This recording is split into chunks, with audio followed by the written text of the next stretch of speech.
Jessica, Aaron, Firmina, Zevani.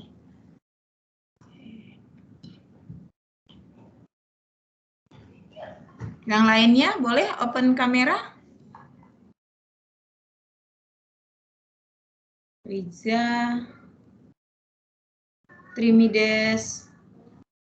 Trimides, saya minta tolong dong, Dek. Iya, Kak. Besok kelasnya Iya, Pak Kak. Yance kan ya? Iya. Kamu bisa bikin meeting Zoom-nya, meeting Teams-nya? Tapi kan saya belum masuk ke dalam Teams ya, Kak. Oh gitu. Tapi di grup Iya. udah kan ya? Belum? Di grup WA sudah, tapi di grup Teams-nya belum dimasukin. Kamu udah lapor nggak kemarin sama admin FEB? Sudah, Bu. Sudah, Kak. Terus katanya apa? Katanya sudah ada datanya. Oke, saya coba cek ulang deh. Iya. Dan kemarin udah dikasih tahu mahasiswa 2019 udah dikasih tahu Kak ada jumlah 4 siswa. Oh, oke, sebentar ya. Kita cek bersama.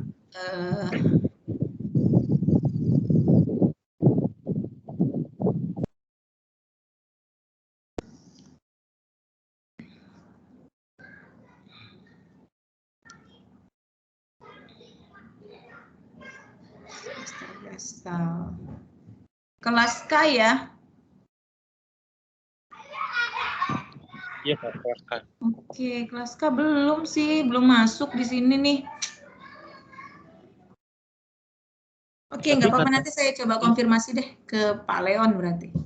Ya udah Kak, kemarin Kak bilang gini kan, sama kamu sama berempat ini udah ada di kelasnya Pak Janja. Terus saya bilang kan, tapi di ITF Pak Janja belum ada Bang gitu kan. Sudah ada gitu. Kelas K kan ya? Iya Kak, kelas K. Kalau di kelas K nggak ada ya. Kalau di kelas K, kalau di kelas H, coba di kelas H,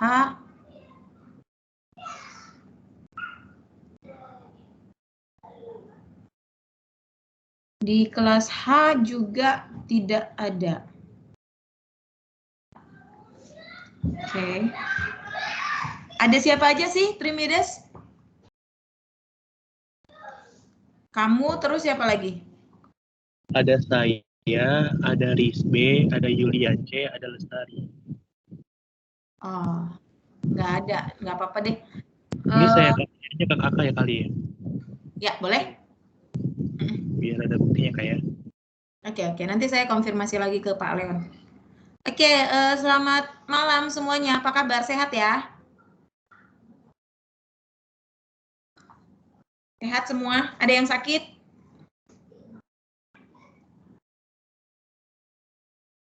Mau jawab tapi masih di mute ya?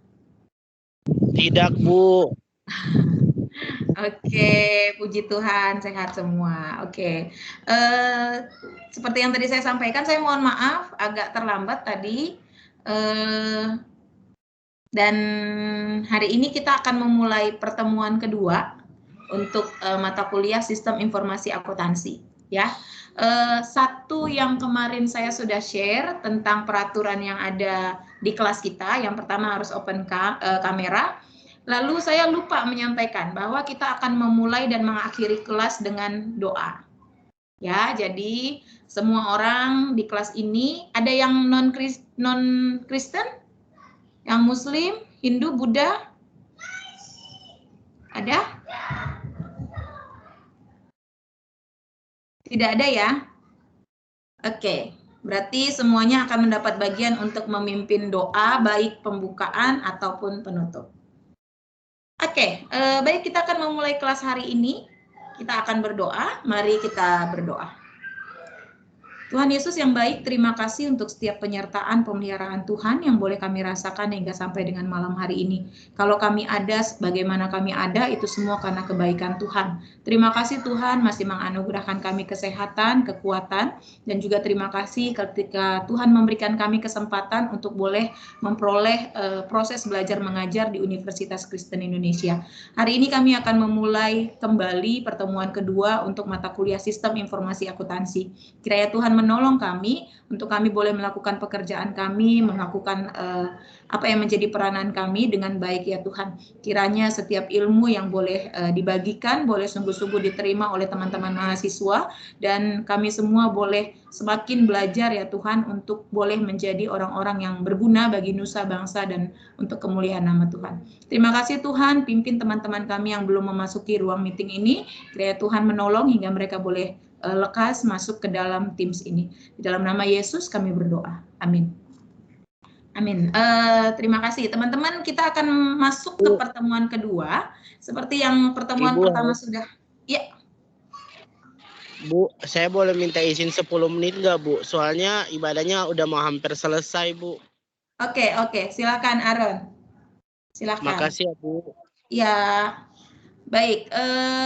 Kita akan memulai pertemuan kedua kita. Hari ini kita akan belajar yang namanya produksi, siklus produksi. Ya, seperti yang kemarin RPS yang sudah saya bagi, kita akan mempelajari 3 siklus yang biasa atau yang besar, yaitu siklus produksi, siklus penggajian atau sumber daya manusia, dan yang terakhir adalah siklus pelaporan. Begitu ya. Saya akan men-share screen. Mohon maaf untuk buku saya juga belum dapat. Nanti kalau sudah dapat saya akan bagikan ke teman-teman. Tetapi untuk sekarang ini kita boleh mencari di Google Scholar ya. Jangan Google biasa, Google Scholar. Begitu. Ini dia tentang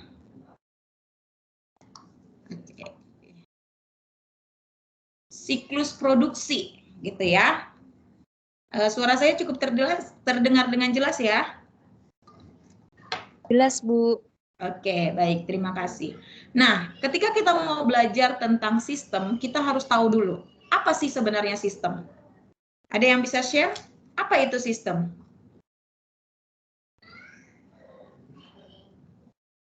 Ada yang tahu? Boleh? Apa yang dimaksud dengan sistem? Suatu pergerakan. Pergerakan. Yang lain? Apa yang dimaksud dengan sistem? Ketika kalian mendengar kata sistem, apa yang pertama kali terlintas di dalam pikiran kalian?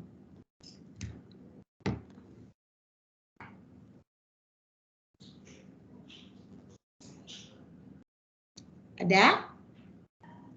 Jevanya? Mungkin sistem itu seperti susunan susunan pergerakan. Pergerakan juga. Oke, yang lain? Ayub, ketika kamu dengar kata sistem, apa yang pertama kali terlintas di pikiran kamu, Ayub?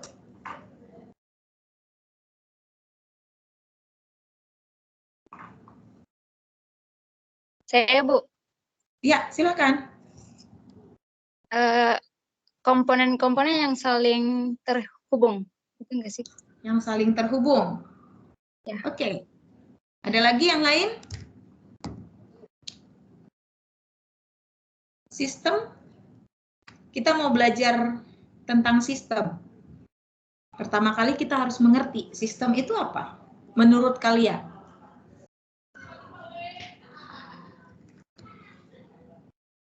Saya belum hafal semua namanya, jadi saya nggak bisa.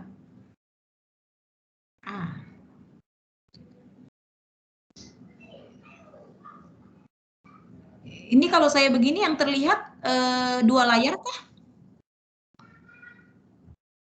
Atau hanya PowerPoint?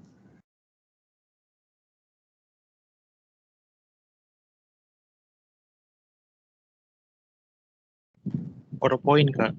PowerPoint saja ya? Iya. Oke, baik. Nah, Kalau di komputer kelihatan itu. Kalau gimana, Tiffany? Kalau di komputer Ibu kelihatan kok. Oke, PowerPoint-nya kelihatan ya? Kelihatan. Nah, apa itu sistem? Reza, sistem itu apa? Kalau menurut saya, Bu, sistem itu kayak sekumpulan komponen gitu, Bu. Sekumpulan komponen. Oke. Nah, ini dia. Menurut Indrajit pada tahun 2001, sistem adalah kumpulan dari komponen-komponen yang memiliki unsur keterkaitan antara satu dengan yang lain. Gitu. Dan menurut Abdul Qadir, sistem adalah sekumpulan elemen yang saling terkait atau terpadu yang dimaksudkan untuk mencapai suatu tujuan. Ya. Jadi di sini ada beberapa kesamaan. Yang pertama itu adalah kumpulan atau sekumpulan. Nah, kumpulan apa? Komponen atau elemen. Nah, apalagi persamaan dari kedua arti yang diberikan ini adalah memiliki keterkaitan, saling terkait. Ya. Ya. Sedangkan Abdul itu dia memfokuskan juga dengan tujuan dari sistem adalah untuk mencapai suatu tujuan. Gitu. Jadi sistem itu adalah kumpulan dari komponen-komponen atau elemen gitu yang memiliki keterkaitan satu dengan yang lain untuk mencapai tujuan. Seperti itu. Nah, kalau kita belajar tentang yang namanya sistem akuntansi, akuntansi ujungnya apa sih? Apa ujung dari akuntansi? Apa yang ingin dihasilkan dari sebuah proses akuntansi?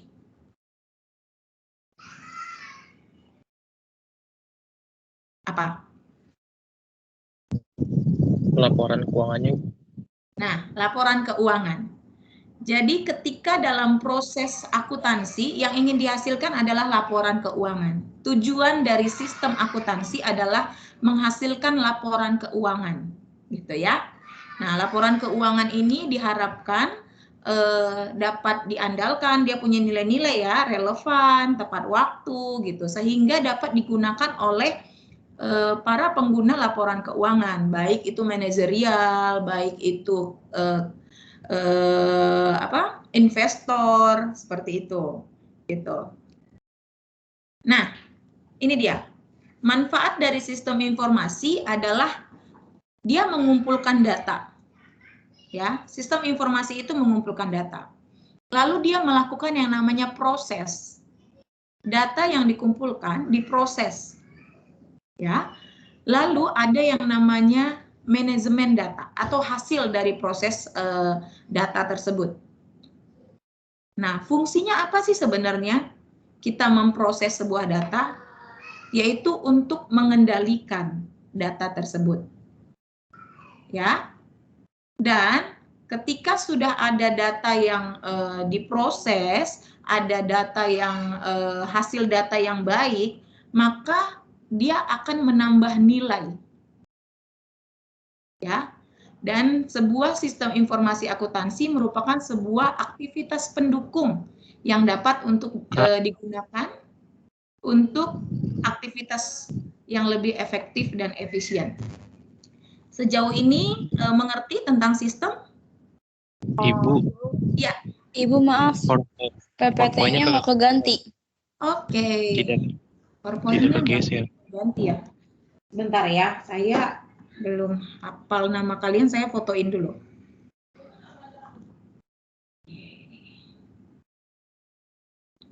Maaf ya, saya belum hafal namanya satu-satu.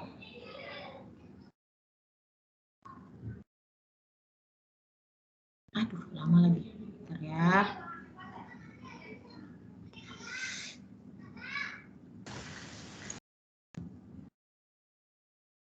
Oke. Ini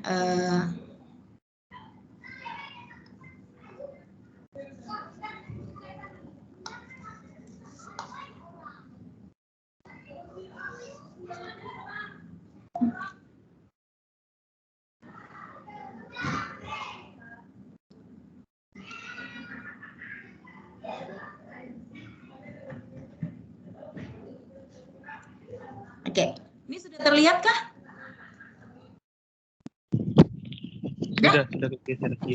Sudah, Ini yang Bu. tadi kita pelajarin ya tentang sistem ya. Tadi di sini masih kelihatan ya PowerPoint-nya. Tadi masih tema aja, Bu. Tadi masih awal. Oke. Oke.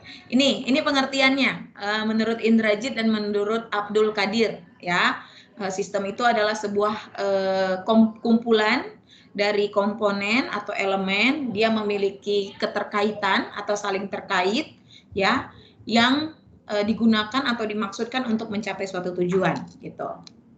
Nah, ini dia manfaat dari sistem akuntansi ya. Dia melakukan pengumpulan sistem informasi, mohon maaf.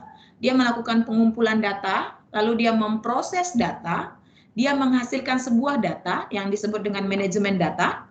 Artinya ketika dia sudah diproses, data itu tidak akan sama seperti data yang lama gitu ya. Lalu dia mengendalikan data dan akan menambah nilai bagi bisnis.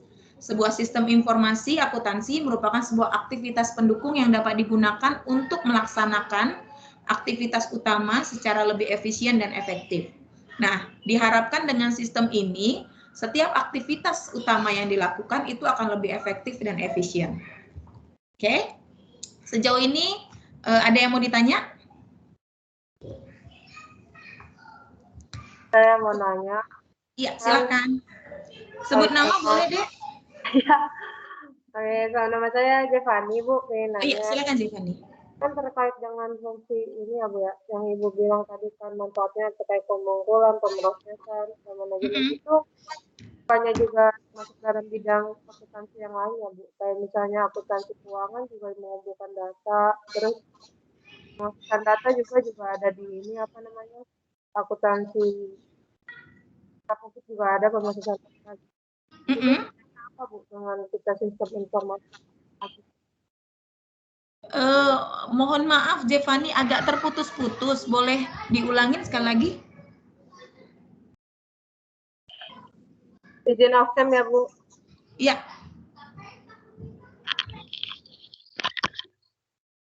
Oke Bu, apa sudah terdengar jelas? Sudah, silakan.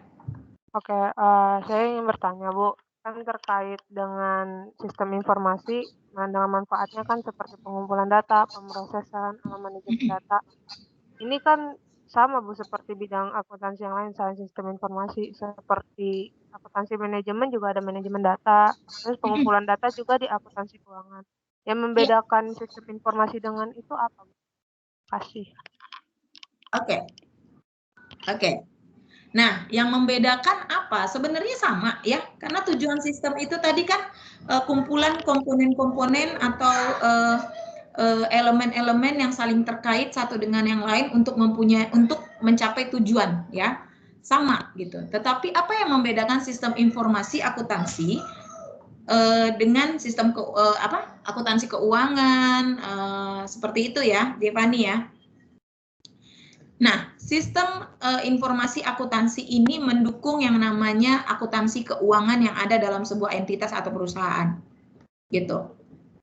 Jadi tujuannya sama, gitu. Nah, melalui sistem informasi akuntansi ini diharapkan adanya laporan keuangan. Ya, laporan keuangan itu melalui akuntansi keuangan, seperti itu. Laporan keuangan yang dihasilkan, yang digunakan nantinya untuk kebutuhan dari si pengguna laporan keuangan. Gitu. Jadi sistem ini mendukung supaya akuntansi keuangan itu bisa tercapai. Begitu, Zevani. Tadi sebenarnya saling terkait ya Bu, cuman ini lebih didukung. Gimana, Dek? Jadi ini sebenarnya saling terkait ya Bu ya. Betul. Tapi di sini oke Bu. Betul. Nah, nanti kita akan belajar di beberapa siklus yang siklus yang ada dalam sebuah entitas atau perusahaan, gitu. Nah, siklus itu tidak akan terlepas dengan akuntansi keuangan, gitu. Ya. Nah, ada 5 komponen dalam sistem informasi akuntansi. Yang pertama, people, orang-orang yang menggunakan sistem tersebut, gitu. Lalu yang kedua ada yang namanya prosedur atau cara, ya, SOP. Pernah dengar SOP? Nah ya. Lalu ada data yang diolah. Lalu ada software. Ini software ini kan terkait dengan teknologi ya. dan infrastruktur. Misalnya yang digunakan komputer, peralatan pendukung lainnya, begitu. Ya. Nah, kita akan masuk ke dalam yang namanya production cycle, sistem produksi. Ya. Dalam sebuah perusahaan, terlebih dalam perusahaan manufaktur, ada yang namanya sistem produksi. Ya. Dia akan terkait dengan yang namanya siklus pendapatan, ya, lalu pelaporan, manajemen, sistem siklus sumber daya manusia, dan distribusi. Begitu. Kita akan bahas satu persatu. Nah, dalam siklus produksi atau production cycle, ada beberapa hal yang dilakukan. Hal utama yang dilakukan yang pertama adalah melakukan yang namanya product design. Ya. Dokumen yang dihasilkan bisa bill of materials atau material-material yang dibutuhkan, lalu operation list, seperti itu. Nah, yang kedua ada yang namanya planning dan scheduling. Jadi ketika kita sudah mendesain sebuah produk yang akan kita hasilkan, kita butuh yang namanya membuat rencana dan juga deadline. Kapan ini akan dibuat, berapa lama waktu untuk membuatnya, seperti itu.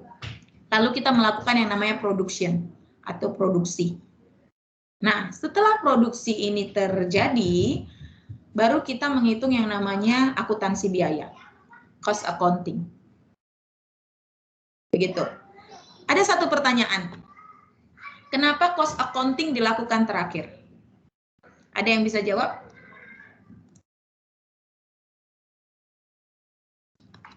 Kenapa cost accounting dilakukan setelah kita melakukan product design, planning and scheduling, lalu production?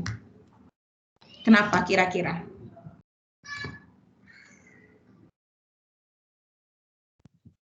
Izin menjawab ya. Silakan. Ya, nama saya Tribides. Mungkin kalau dilihat dari sistem akuntansi biaya kan udah diajarin Kak. Kalau di akuntansi biaya itu ada biaya produksi, ada biaya langsung sama biaya tidak langsung gitu kan. Ada biaya tenaga manusia sama biaya overhead biaya lainnya kan. Ya. Nah, di situ di akuntansi biaya sendiri kan kita diajarkan kalau ada biaya yang dari bulan lalu, kalau misalnya kayak gini, biaya yang masih berjalan gitu kan Kak, kayak di mana WIP ya, work in process ya kan. Oke. Nah, di situ kan masih belum bisa ditetapkan Kak biayanya sebesar berapa ya kan. Nanti di akhir pembukuan nanti kita bisa menyimpulkan kalau segini loh WIP yang masih ada gitu kan, work in process yang masih ada di dalam laporan keuangannya gitu kan, di dalam cost akuntansi biayanya gitu Kak. Kalau menurut saya seperti itu, karena ada WIP, ada work in process, ada yang di akhirnya itu, lupa namanya biaya apa ya. Nanti disimpulkan gitu di akhirnya di situ. Jadi emang di bagian akhir. Iya. Iya. Oke Kak, itu Kak. Terima kasih Trimides. Yang lain ada alasan kenapa cost accounting itu dilakukan di akhir dari production cycle?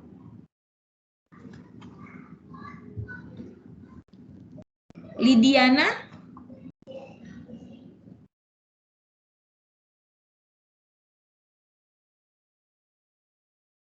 Atau Ibu Lia mau menjawab, Ibu Lia?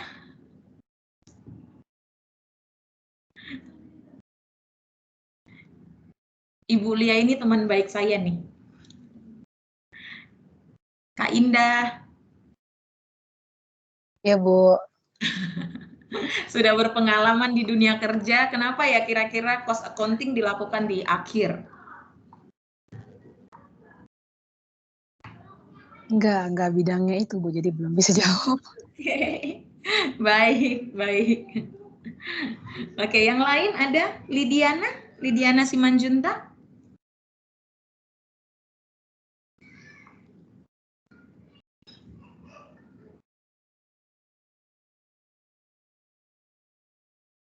Oke, seperti yang tadi teman kita sampaikan ya, Trimides sampaikan bahwa cost accounting itu kenapa dilakukan di akhir dari production cycle, karena memang di akhir itulah kita baru tahu berapa jumlah biaya yang dikeluarkan untuk menghasilkan sebuah produk, gitu.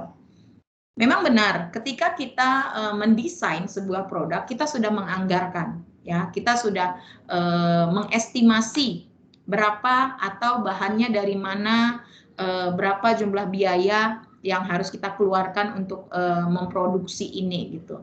Tapi kita juga harus menghitung ketika memproduksi berapa biaya mesin yang digunakan, listrik yang digunakan, karyawan yang dimanfaatkan untuk menghasilkan sebuah produk.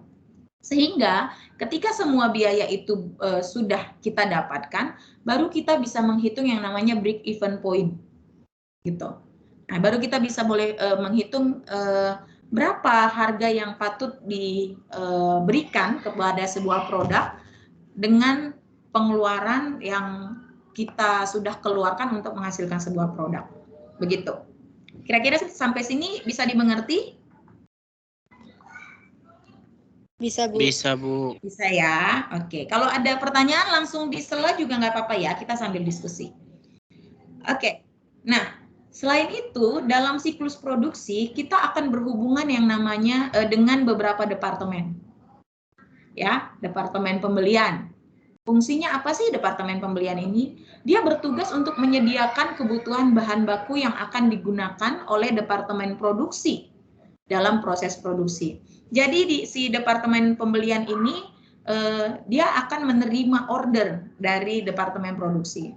Nih misalnya kayak gini, saya mau membuat sebuah barang gitu ya, lalu saya bilang bahan bakunya itu A ya gitu. Setelah saya cek di gudang, ternyata di gudang bahan baku A itu sudah habis atau tidak cukup. Lalu saya akan sampaikan ke departemen pembelian. Departemen pembelian, gue butuh barang baku A nih, tolong dong beli, soalnya gue mau hasilin produk yang B gitu.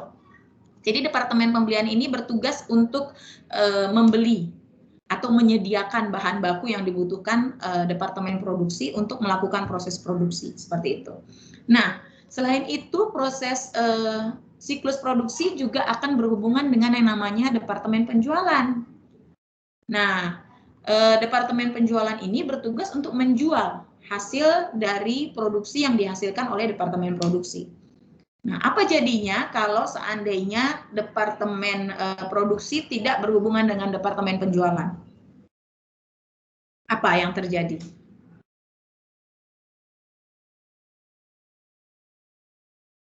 Apa? Kira-kira apa ya yang akan terjadi kalau misalnya barang diproduksi tapi tidak dijual? Akan terjadi penumpukan. Penumpukan. Lalu selain penumpukan apa? Kerugian. Kerugian sudah pasti ya, karena tidak ada pendapatan gitu. Selain itu apa lagi? Penumpukan, kerugian.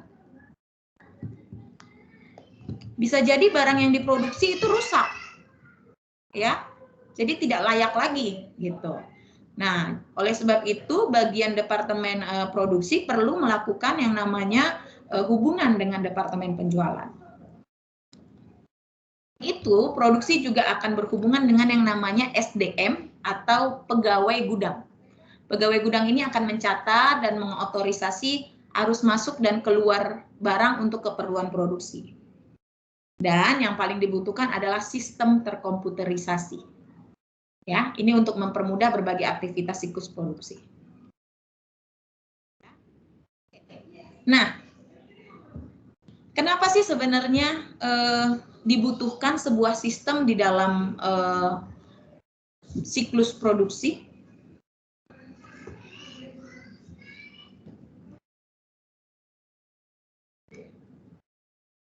Ada beberapa masalah yang ditimbulkan atau yang sering kali terjadi dalam sebuah entitas perusahaan, gitu ya. Nah, masalahnya apa?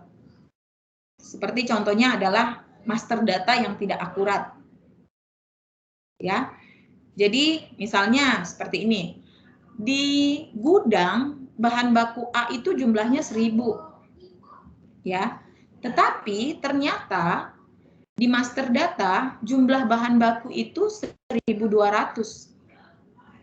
Nah, ada kehilangan yang namanya 200. Oleh sebab itu kita butuh yang namanya sistem untuk mengendalikan pengelolaan data, yaitu bahan baku, agar ketika data itu ditarik, dia in time, real in time. Gitu. Ya.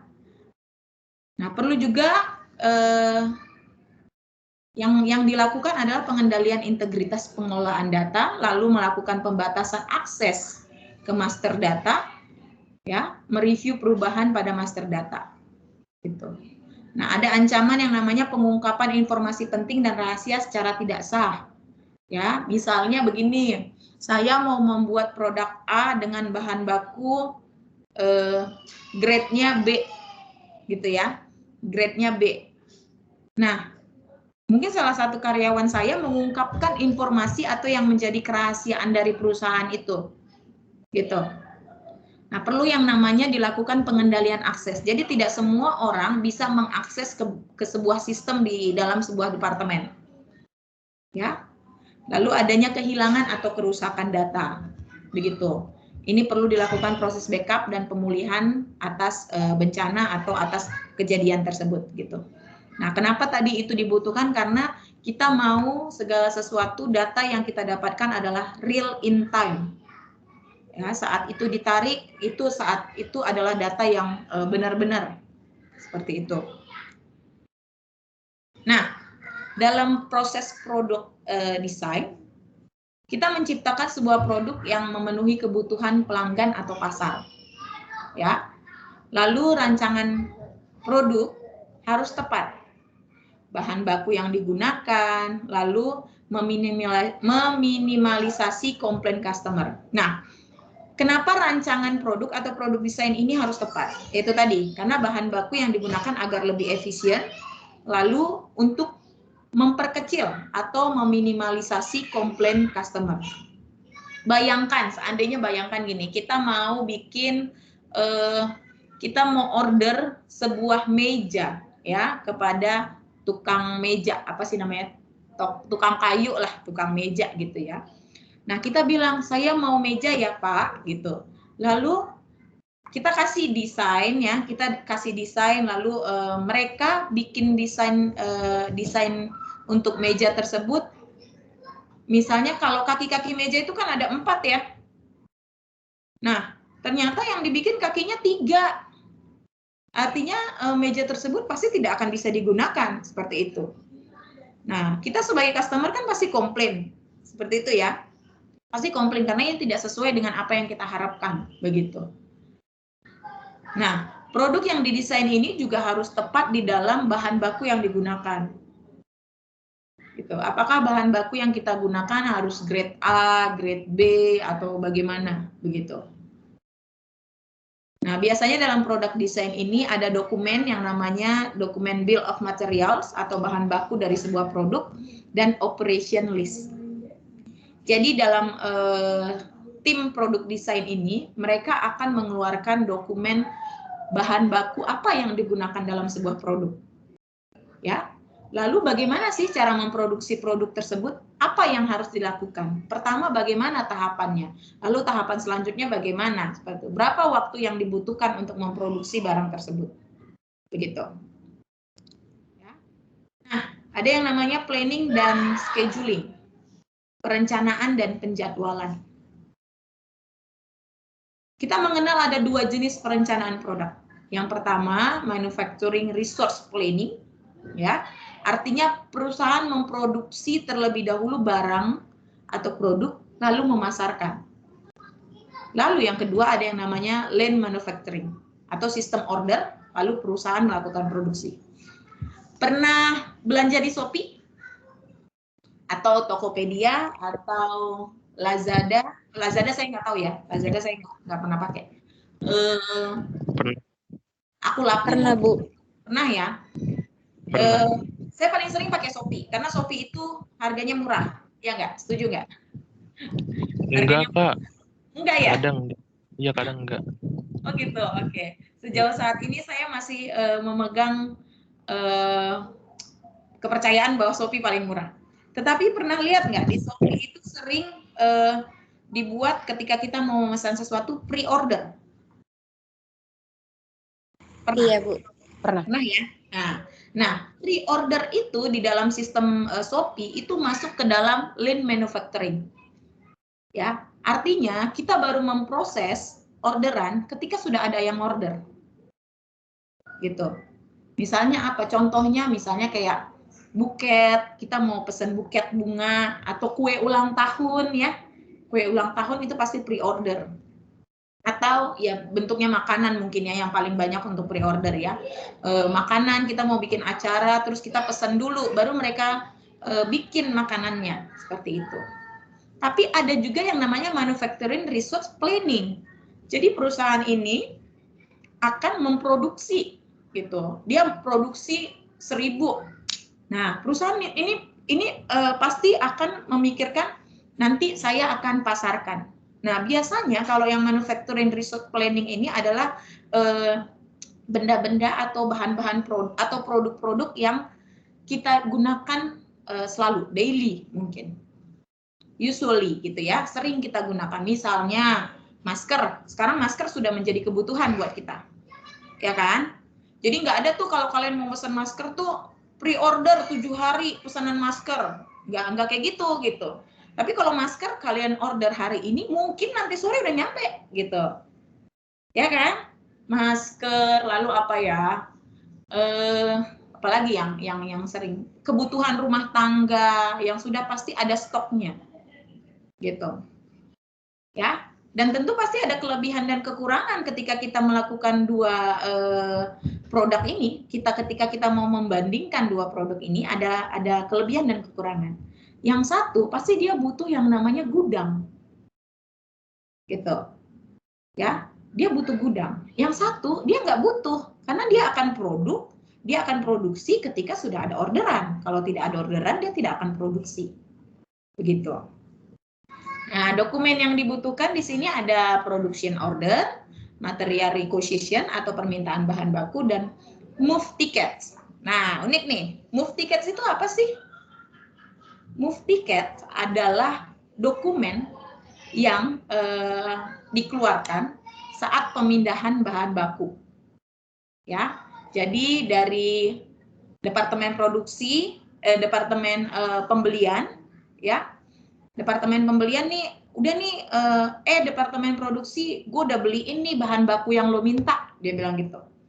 Ya udah pindahin deh ke departemen produksi. Itu nggak bisa langsung, ya udah pindahin aja, suruh orang ngangkat pindah, enggak. Tapi harus ada yang namanya move tickets. Bukti bahwa si departemen pembelian sudah melakukan pembelian bahan baku dan sudah dipindah tangankan ke departemen produksi. Kalau nggak ada move tickets, gimana? Kira-kira menurut kalian? Kalau tidak ada dokumen pemindahan bahan baku, apa yang terjadi? Kacau, Pak, sistem. Kacaunya kenapa, Trimides? Karena iya, karena tidak ini terjalin. Ini kan kayak terjalin antara si bagian pembelian ke ini kan ke bagian produksinya, Kak. Soalnya kan kalau di situ kan harus ada dokumen itu kan harus benar-benar ini, Kak, diantar dengan cara benar, Kak. Gitu sih kalau saya tadi pemikiran saya seperti itu. Jadi akan terjadi kesalahan penyajian gitu. Betul. Ada lagi yang lain yang mau berbicara? Kenapa move ticket ini dibutuhkan? Silahkan. Saya kalau saya mau lanjut agak maaf ya Bu. Menurut saya tadi hampir melengkapi Trimides ya Bu. Lebih tepatnya kesalahan catat ya Bu.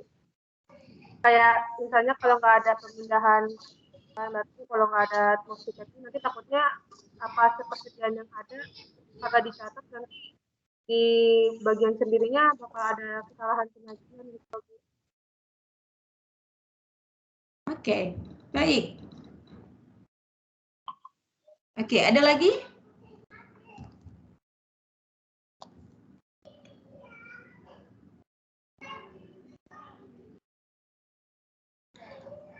Nah, ketika tidak ada move tickets ini, misalnya saya bagian departemen produksi nih, terus si departemen pembelian udah kasih bahan baku ke saya gitu. Saya bisa aja bilang, enggak ada bahan baku yang dikirim departemen pembelian ke saya. Bisa dong, karena tidak ada bukti, ya kan? Nah, namun kalau misalnya ada move tickets, departemen produksi mau bilang, enggak, departemen pembelian belum kasih barang. Nih departemen pembelian bisa kasih. Ini loh buktinya, tanda terimanya bahwa kalian sudah menerima bahan baku dari departemen pembelian. Begitu. Nah, ini mengurangi ancaman-ancaman yang mungkin akan terjadi di dalam proses produksi atau proses pembelian barang. Begitu. Atau saya bisa bilang, iya memang departemen pembelian kasih barang ke saya, tetapi pesanan saya kan 100, yang mereka kasih hanya 60 gitu. 40-nya kemana? Oh, rupanya dijual sama departemen produksi. Itu bisa terjadi gitu. Makanya butuh yang namanya move tickets, ya, dokumen pemindahan bahan baku dari departemen pembelian ke departemen produksi. Begitu. Kira-kira sampai sini mengerti? Atau saya terlalu cepat berbicara?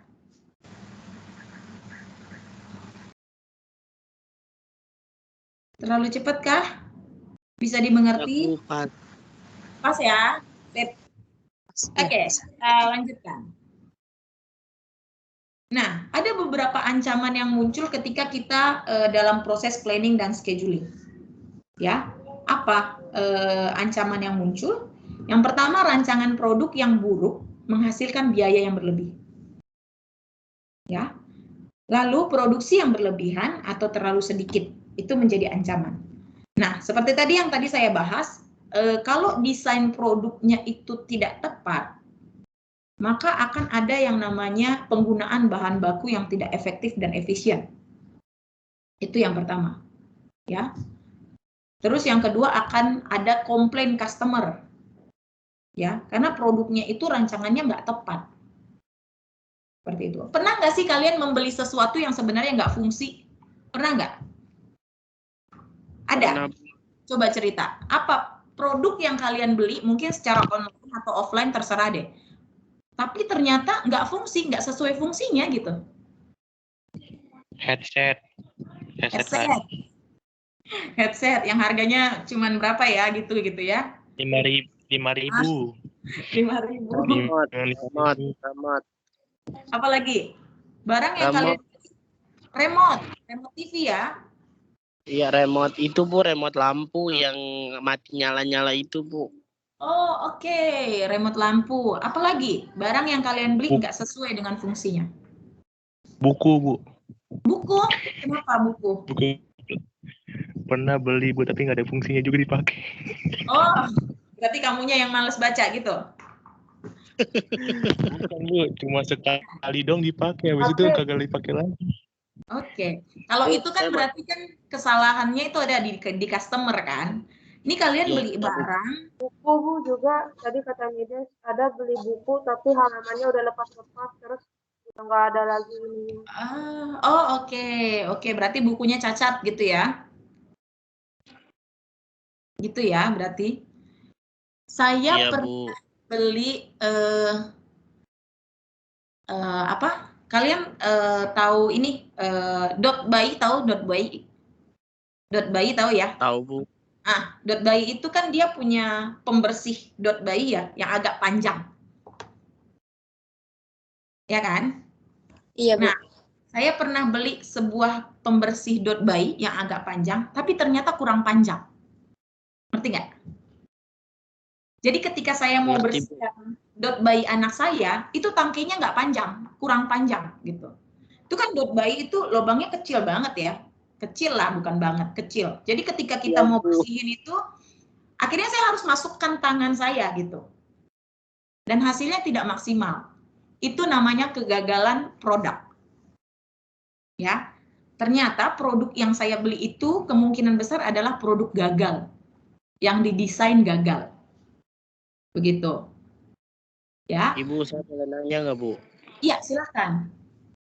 Tadi kan yang Ibu bilang bahwasannya kita kalau mau pesan barang kayak di Shopee, di ini kayak mau pesan memproduksikan salah satunya, tapi barangnya tidak sesuai dengan yang kita maksud, datanya tidak sesuai dengan yang kita maksud. Itu selain kita komplain kayak kan kalau misalnya contohnya di Lazada, itu kan ada kolom komentar kan Bu, di mana konsumen, di mana kita menyampaikan keluhan kita untuk menyampaikan barang yang tidak sesuai dengan apa yang kita mau. Selain komentar itu, kita mau beritahu di mana ya Bu? Soalnya pengalaman saya memesan suatu barang nih Bu, tapi tidak sesuai dengan ukuran. Kayak saya memesan baju ukuran L, tapi yang datangnya M. Itu kan merupakan salah satu bentuk kegagalan Bu yang tadi katakan. Itu selain kita komplain di komentarnya itu kita komplain lagi di mana ya Bu untuk menyampaikan keluhan kita. Oke, biasanya kalau saya ya, silakan diikutin kalau memang berkenan. Biasanya kalau saya ketika mau beli sesuatu secara online, tapi saya nggak percaya sih kalau beli baju secara online itu saya nggak percaya memang. Tapi misalnya saya mau beli sesuatu secara online, misalnya sepatu, sebenarnya kan dia ada ukuran tuh ya, size 40 cm-nya 25 cm gitu ya. Biasa saya akan chat dulu adminnya. Min, tanya dong gitu. Ini kalau misalnya size-nya nggak pas, bisa tukar nggak? Gitu. Ada toko yang memberikan fasilitas boleh resize, gitu, boleh tukar. Tapi ada yang enggak. Dan kalau yang enggak gimana? Ya mau nggak mau kita harus terima. Gitu. Itu salah satu kelemahan kalau kita belanja online, karena kita tidak lihat secara langsung produk yang ingin kita beli. Gitu. Begitu, Arennya. Sudah selesai ibadahnya? Sudah Bu. Oke, begitu ya Aren. Jadi biasakan kalau misalnya membeli sesuatu yang ingin kamu beli secara online, mungkin kamu bisa chat dulu, tanya bisa resize kah atau bisa apa. Nah, sekarang itu kan banyak tuh Shopee kalau misalnya mau komplain harus video unboxing, gitu-gitu kan. Baru mereka bisa terima komplainnya. Begitu. Ya, jadi kesalahan ketika kita merancang sebuah produk itu yang pasti perusahaan akan mendapatkan kerugian. Ya, bisa jadi kerugiannya adalah bahan baku yang digunakan itu tidak efisien, komplain customer, atau rating perusahaan yang turun, gitu ya. Jadi kan karena customernya tidak puas, itu akan menjadi bumerang buat sebuah perusahaan. Nah, apa yang perlu dilakukan atau apa yang bisa dilakukan untuk mengendalikan ini? Yang pertama, perusahaan harus menganalisis biaya yang muncul dari pilihan rancangan produk. Ya, biaya apa yang akan muncul ketika kita memproduksi ini? Gitu. Dan bagaimana cara mengefisienkan biaya tersebut? Gitu. Lalu yang kedua, dia harus menganalisis biaya perbaikan dan biaya garansi. Nah, perusahaan itu harus mengestimasi kira-kira kalau kita produksi ini berapa persen kan akan ada komplain dari customer. Nah, mereka harus analisis berapa biaya yang harus disediakan untuk perbaikan atau garansi. Begitu. Ya. Nah, ancaman lainnya adalah produksi yang berlebihan atau yang terlalu sedikit. Ya, kalau terlalu sedikit mungkin kita bisa memproduksi lagi, tetapi pasti akan berproses dengan waktu dan juga jadwal. Ya, jadi bagian penjadwalan ini harus benar-benar memikirkan proses produksi ini dilakukan secara tepat. Jumlah barangnya tepat, ketepatan waktu produknya, ketepatan hasil produk, gitu. Ya, jadi pengendaliannya itu di sistem perencanaan produksinya, lalu mereview dan persetujuan order produksi serta jadwal, lalu membataskan akses ke order dan jadwal, gitu ya. Jadi tidak semua pegawai mungkin yang mendapatkan akses untuk bisa ke order dan jadwal itu, gitu. Oke. Di dalam kegiatan produksi atau proses produksi ternyata juga punya ancaman, ya. Kalau yang namanya pencurian itu berarti yang melakukan adalah human, SDM, ya, sumber daya manusianya. Kinerja yang buruk itu sumber daya manusia, gitu ya. Jadi 3 ancaman utama itu pencurian persediaan, pencurian aset tetap, dan kinerja yang buruk adalah berhubungan dengan yang namanya manusia atau human, gitu. Lalu selain itu, di dalam kegiatan produksi ada ancaman yang namanya investasi tidak optimal di dalam aset tetap. Lalu kehilangan persediaan atau aset tetap karena kebakaran atau bencana alam ini ya di luar dari perkiraan ya. Lalu gangguan pada kegiatan produksi. Nah, kalau pencurian itu dikendalikan dengan cara harus dibatasi akses ke bagian persediaan. Kalian pernah dengar nggak kalau di sebuah perusahaan ada yang namanya lahan basah? Tahu nggak lahan basah? Istilah lahan basah.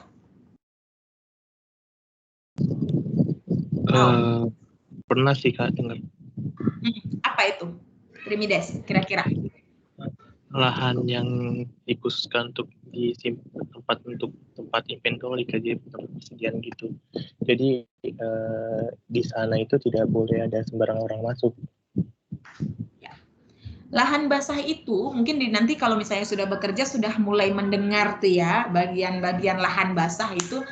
Bagian lahan basah itu adalah bagian-bagian yang punya ancaman lebih tinggi daripada bagian lain. Misalnya bagian pembelian. Purchasing atau pembelian itu adalah memiliki ancaman yang lebih tinggi. Kenapa? Karena di bagian purchasing atau pembelian itu bisa ada permainan. Misalnya seharusnya vendornya itu tidak A ya, tetapi bagian pembelian udahlah vendornya A, ternyata dia dapat komisi atau harganya dinaikin gitu, kualitasnya kurang begitu.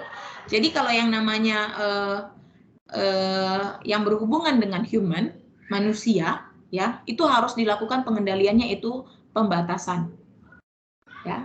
Nanti di siklus SDM kita akan belajar bagaimana tentang manusia, pegawai gitu. Nah, selain itu untuk mengendalikan yang namanya pencurian itu dokumennya yang dibutuhkan itu harus tertata dengan baik, terdokumentasi dengan baik. Seperti yang tadi saya sampaikan, ada yang namanya move ticket, ya, dari pembelian ke produksi ada move ticket, ya. Jadi itu semua harus tersusun dengan baik, ya. Ada bukti terima, gitu ya, sehingga tidak terjadi yang namanya miskomunikasi, seperti itu, atau membuka celah untuk yang namanya pencurian, begitu. Lalu harus ada pemisahan tugas, ya. Ini nanti sebenarnya kita akan lebih banyak belajar di siklus SDM, ya. Lalu pembatasan akses benar yang tadi, lalu menjaga catatan ya, dokumen sama. Nah, untuk kinerja yang buruk harus ada yang namanya pelaporan kinerja. Ini nanti kita juga akan bahas lebih banyak di siklus SDM. Nah, investasi yang tidak optimal dalam aset tetap, ya. Jadi begini, ketika sebuah perusahaan ingin melakukan pembelian sebuah aset tetap, misalnya peralatan atau mesin produksi. Mesin produksi itu kan harganya nggak murah ya, apalagi kalau perusahaan besar gitu ya. Dan dia kalau mau beli misalnya nggak mungkin cuma satu gitu. Nah, terkadang di dalam pembelian mesin atau aset tetap ini ada yang namanya permintaan penawaran vendor, gitu. Atau kalau kita bilang apa ya namanya itu ya? Aduh, saya lupa lagi mendadak. Aduh, lupa. Jadi kita challenge antara vendor satu dengan vendor yang lain gitu. Ya, perusahaan akan men-challenge gitu. Sehingga didapatkan vendor tempat kita membeli aset itu adalah vendor yang memang sesuai dengan kualifikasi, sesuai dengan kualitas produk yang ditawarkan, begitu. Ya. Lalu kalau kehilangan persediaan dan aset karena kebakaran atau bencana alam, yang pasti pengendaliannya itu dengan cara melakukan asuransi atau pengamanan secara fisik gitu. Gangguan pada kegiatan produksi harus dilakukan backup dan rencana pemulihan, gitu ya. Seperti itu. Kira-kira sampai sini cukup mengerti atau belum mengerti atau tidak mengerti? Gimana? Mengerti, Bu. Ngerti ya? Ngerti, Bu. Baik. Saya pengen tanya, Kak, Ya, silakan. kan di dalam persediaan itu kan pasti ada bahan-bahan kan, Kak. Mm-mm. Misalnya di bahan-bahan itu terjadi nih, Kak, pembusukan atau masa waktunya habis. Mm-mm. Itu gimana kayak cara pelaporannya nantinya? Pengendaliannya, Kak? Soalnya kan ini kan tadi kan di sini kan kagak ada pembatasan akses gitu kan, Mm-mm. komunikasi, pemisahan tugas gitu kan. Saya lihat gitu kan di dalam persediaan. Kalau misalnya ada bahan yang udah busuk atau itu gimana, Kak, dalam sistemnya? Mm-mm. Oke.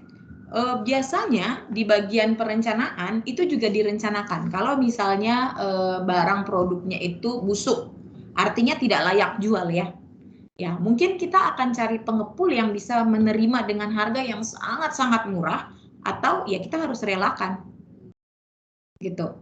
Tapi kalau misalnya dia rusak, rusaknya berapa persen? Kita jual dengan harga berapa persen? Pernah belanja baju branded yang rusak, yang cacat?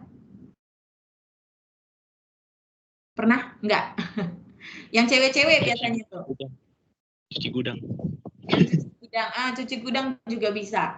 Atau misalnya kita belanja baju Zara gitu ya, tapi dia ada nodanya sedikit gitu. Nah, itu biasanya akan dijual dengan harga yang lebih murah dari yang kualitasnya baik. Begitu. Dan biasanya itu di setiap memproduksi pasti akan ada yang seperti itu. Ya, makanya ada di estimasi namanya produk cacat. Produk cacat kira-kira berapa persen? Seperti itu. Itu, Trimides. Ya, tapi kalau udah rusak sama sekali tidak layak, ya kemungkinan pasti akan dibuang. Begitu ya. Siap, Kak. Oke, terima kasih. Nah, apa yang dimaksud dengan accounting system? Ini kayaknya kebalik deh slide-nya, seharusnya itu di awal. Ini tadi saya sudah jelasin. Oke.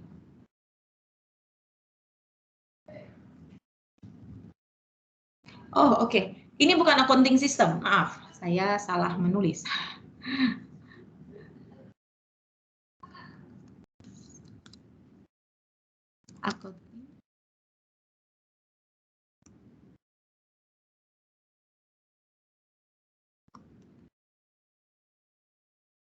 Nah, ini terlihat ya? Terlihat nggak?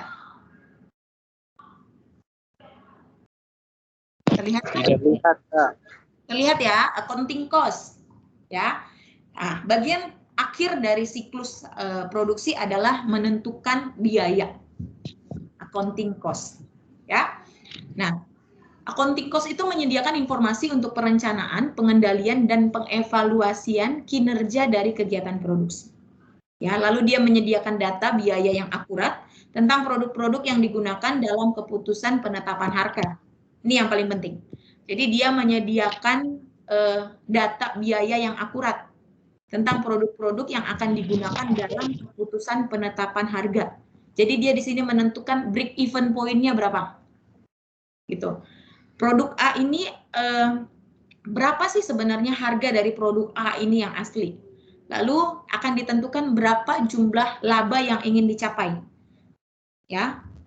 Begitu. Makanya banyak sekali kalian kalau misalnya melihat produk-produk yang jenisnya sama, harganya bisa beda Rp100. Pernah nggak? Ini di Shopee lagi nih. Di Shopee pernah beli mouse, nih, portable mouse, jenisnya sama, mereknya sama, ukurannya sama, warnanya sama, tapi harganya bisa berbeda tipis. Pernah? Pernah. Pernah ya? Pernah. Oke. Nah, sebenarnya kalau misalnya mau dibilang, ini BEP-nya sama. Break even point-nya bisa sama. Ya. Tetapi, berapa jumlah laba yang diinginkan, itu yang berbeda. Gitu. Ya. Jadi di accounting cost ini, di akuntansi biaya ini, dia akan menghitung jumlah BEP-nya berapa. Lalu dia akan juga berkomunikasi dengan yang namanya bagian pemasaran. Berapa nih kira-kira lakunya kejual berapa nih? Mereka mungkin bisa harus melakukan penelitian pangsa pasar gitu ya, mengecek harga dari lawannya kita gitu ya, pesaingnya kita gitu. Itu yang ditentukan. Nah, melalui accounting cost ini dia juga mengumpulkan dan memproses informasi yang digunakan untuk menghitung nilai pada persediaan dan beban pokok penjualan yang muncul dalam laporan keuangan perusahaan. Ya, HPP itu harus dimunculkan di dalam laporan perusahaan. Begitu. Harga pokok penjualan. Oke. Nah, ada beberapa ancaman juga nih di dalam accounting cost. Apa sih ancamannya? Yang pertama, data biaya tidak akurat. Ya. Kak, belum keganti slide-nya. Belum keganti? Okay. Iya, masih accounting system tadi.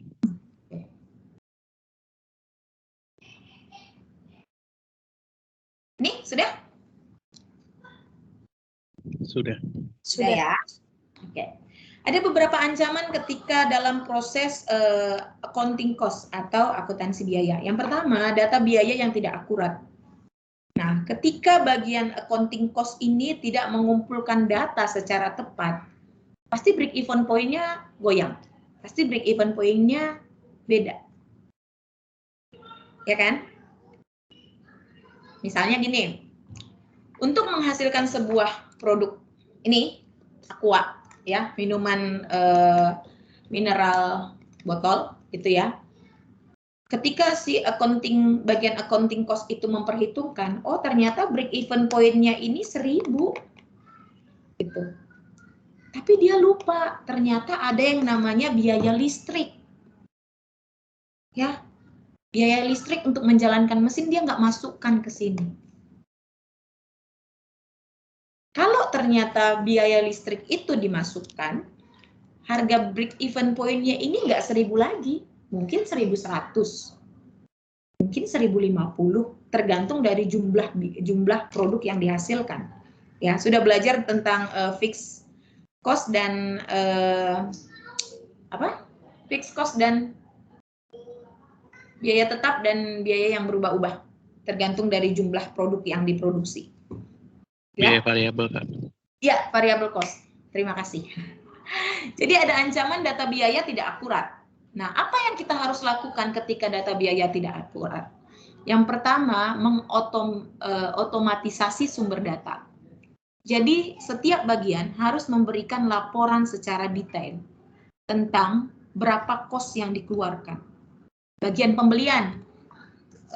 Bagian pembelian, berapa sih kos yang lo keluarkan untuk beli botolnya, botol plastiknya ini, gitu kan? Mungkin bentuknya belum dalam bentuk botol begini, masih yang bukan botol sih, maksudnya plastik gitulah. Oh ternyata biayanya 1 juta. Lalu ditanya ke bagian produksi itu panjang ya. Bagian produksi itu panjang. Jadi bagian produksi coba dong cek harga ketika mencetak menjadi sebuah botol. Lalu harga ini labelnya ini, harga labelnya ini berapa biaya yang lo keluarin untuk bikin label, berapa biaya yang lo keluarin untuk bikin tutup botolnya, gitu. Berapa jumlah listrik yang dikeluarkan, berapa jumlah tenaga SDM gaji pegawai yang dikeluarkan. Nah itu harus dihitung secara detail, sehingga dapat total keseluruhan biaya untuk memproduksi sebuah botol Aqua ukuran apa ini? 330 mili adalah dari produksi sejumlah ini. Nah, ada biaya lain ya. Biaya lainnya apa? Misalnya kita harus mengambil mendistribusikan gitu. Biaya distribusi. Seperti itu. Lalu ada alokasi biaya overhead yang tidak tepat, ini hampir sama ya. Lalu laporan yang menyesatkan. Nah itu tadi, karena tidak adanya keakuratan data yang diperoleh. Begitu. Ya, oke, sudah selesai. Nggak banyak ya.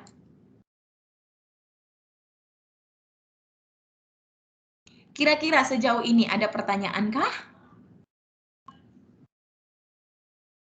Gimana? Mengerti atau tidak mengerti?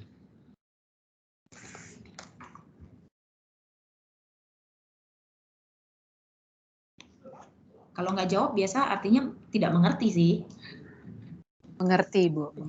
Mengerti, Bu. Baik, puji Tuhan sekali kalau begitu, kalau mengerti. Oke. Saya pikir hari ini cukup ya, karena kita kan sebenarnya ada lab ya, tapi saya mau menugaskan teman-teman, jadi tugasnya adalah kalian memikirkan, mendesain sebuah perusahaan startup. Ngerti ya, startup ya, perusahaan baru. Gitu. Kalian pikirkan, kalau kalian punya uang 1M mungkin, kalian mau bikin perusahaan apa? Ya, perusahaan apa? Produknya apa? Proses produksinya bagaimana? Kalian pikirkan. Kalian ceritakan itu, kalian tuangkan dalam sebuah tulisan, ya. Dan tugas pertama kalian adalah membuat proses produksi dari produk yang akan kalian buat. Kasih tahu nama perusahaannya apa, terserah. Kalian mau bikin apa nama perusahaan. Ini akan menjadi ujian UAS nantinya. Ya.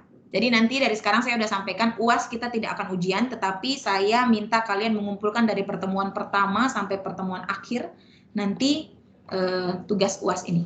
Tugas ini. Gitu. Pikirkan sebuah perusahaan, anggap kalian punya uang 1M, pikirkan sebuah perusahaan yang pengen sekali kalian buat.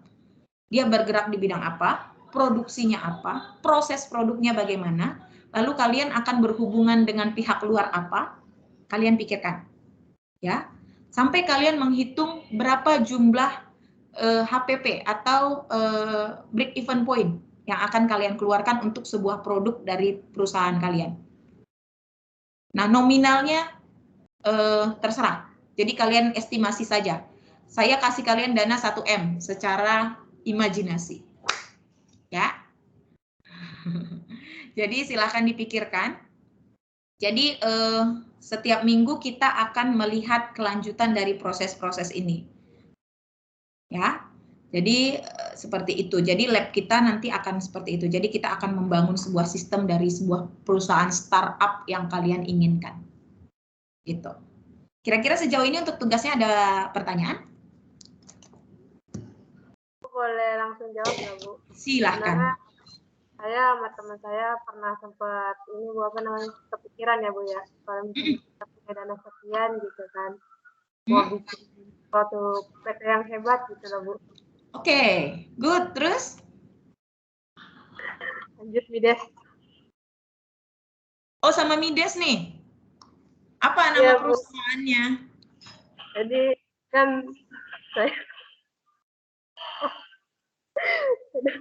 sulit sih, tapi ini masih khayalan sih Bu. Jadi saya udah rencanakan, saya pemiliknya gitu sih, Mides pengatur keuangannya. Oke, saya nanti kerja juga ya di kalian ya.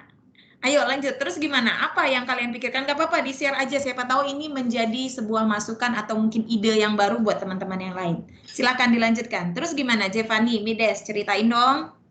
Iya, jadi di PT ini kan pengen keceplosan di PT-nya. Jadi di PT ini tuh kita kayak memproduksi itu Bu, sebuah program Bu, kayak kita akan menghasilkan tenaga baru Bu. Jadi lebih ke ini sih Bu, ada produk sama jasa gitu Bu. Oke. Terus? Yang kita keluarkan misalnya gini, kayak contohnya kayak di dalam, jadi kayak bentuknya kan startup itu kan kayak ini Kak, kayak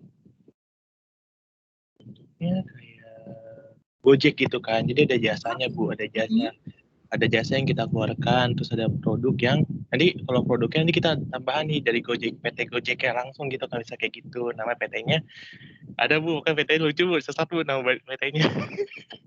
PT-nya? Oke, kayak gitu. Oke, nanti PT-nya Bu jangan kaget Bu. namanya PT Babi Superstar. Terus. Di situ kita berencana Bu mau jual daging babi Bu. Oh, saya akan jadi pelanggan tetap kalian kalau begitu.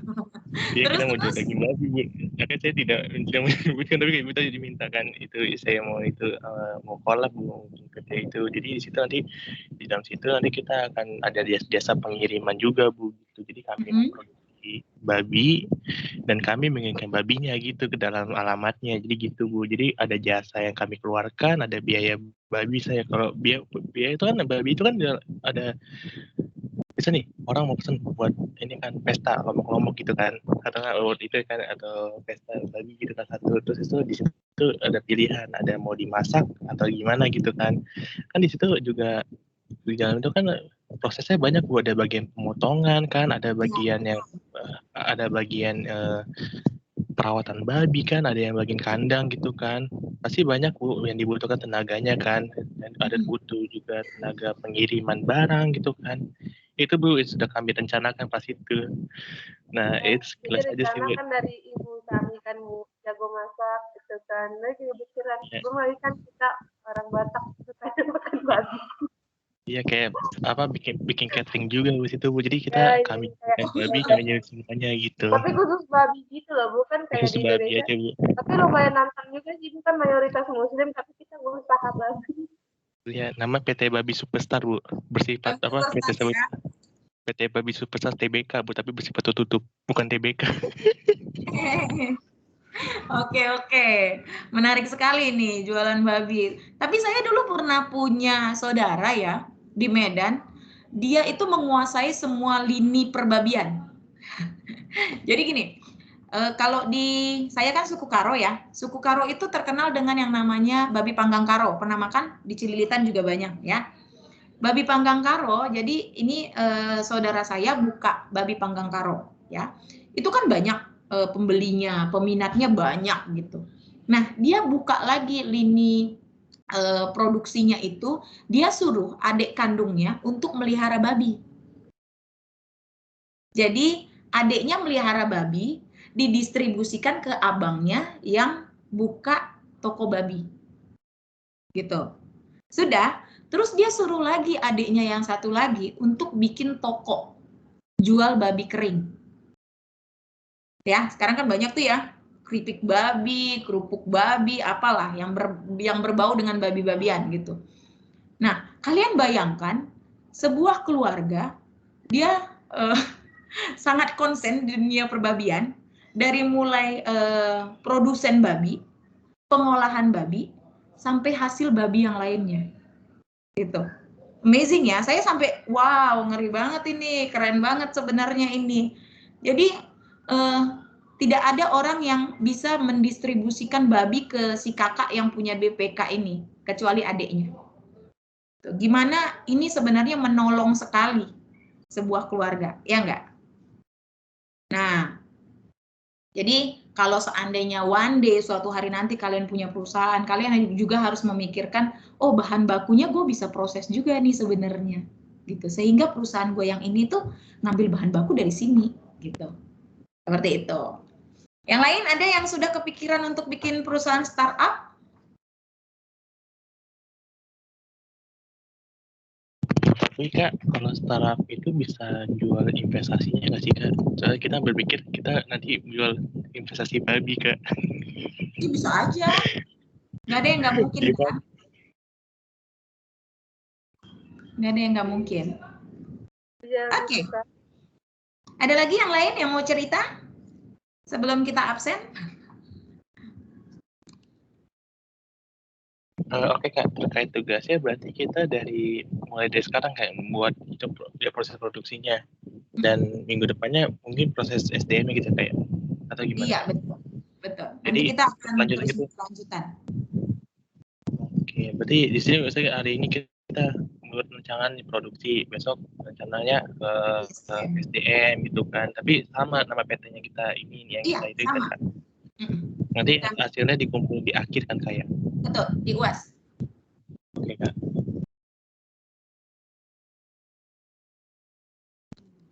Ada lagi?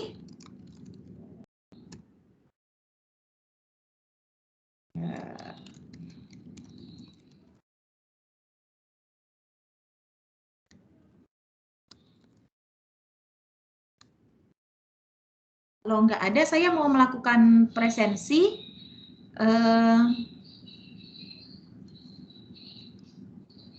Mohon dijawab ya kalau saya panggil namanya.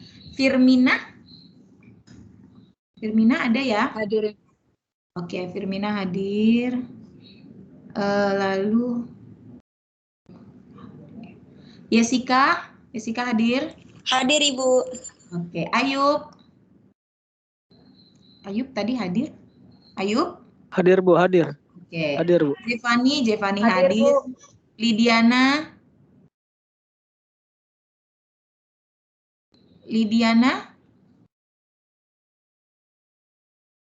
Oke, ini Lidiana kenapa? Oh, oke. Lidiana kenapa nggak bisa open kamera dan bersuara, Dek?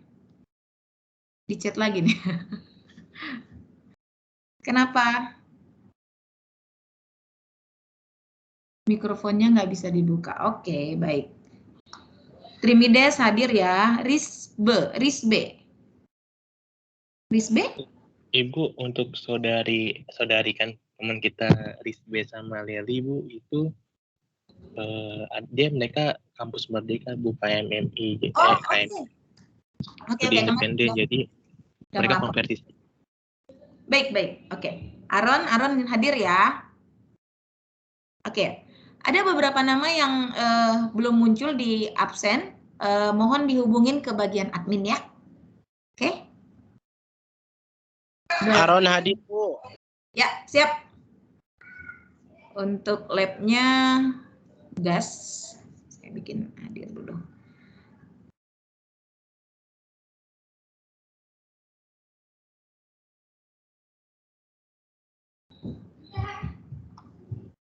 Yang satu lagi mahasiswanya cuma satu, Kak Indah. Sudah aku absen ya. Oke. Oke, baik.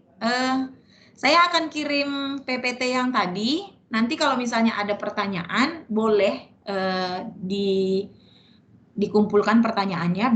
Minggu depan kalau misalnya ini kita diskusikan lagi kalau ada yang kurang mengerti. Begitu ya. Nah, minggu depan kita masuk ke dalam, baik Yuli, minggu depan kita masuk ke dalam siklus SDM.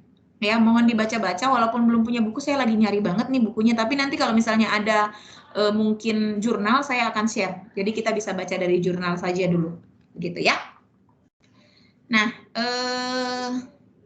saya mau share seperti biasa, saya akan men-share sebuah foto.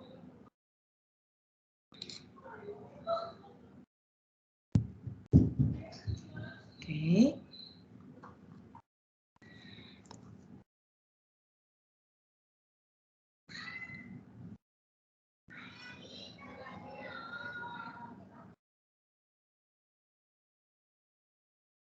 Terlihat? Terlihat. Ya, terlihat. Lihat ya. Ini adalah gambar apa ini? Orang ya.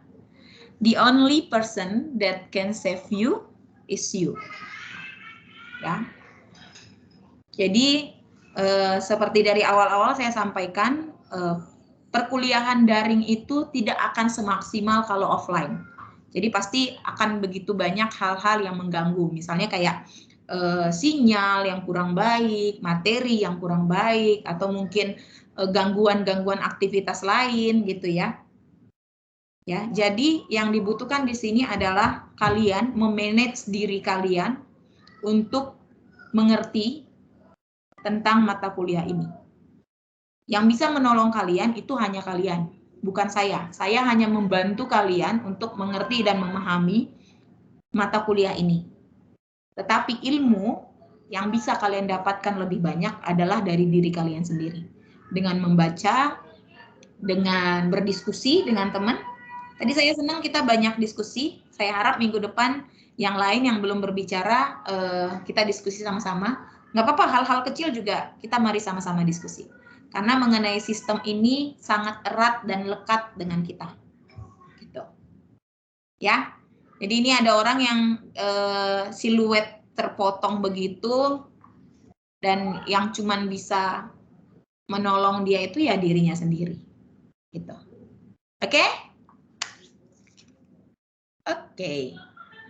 Baik, perkuliahan kita sudah selesai. Terima kasih untuk partisipasinya dan juga semangatnya. Atau saya yang terlalu semangat ya.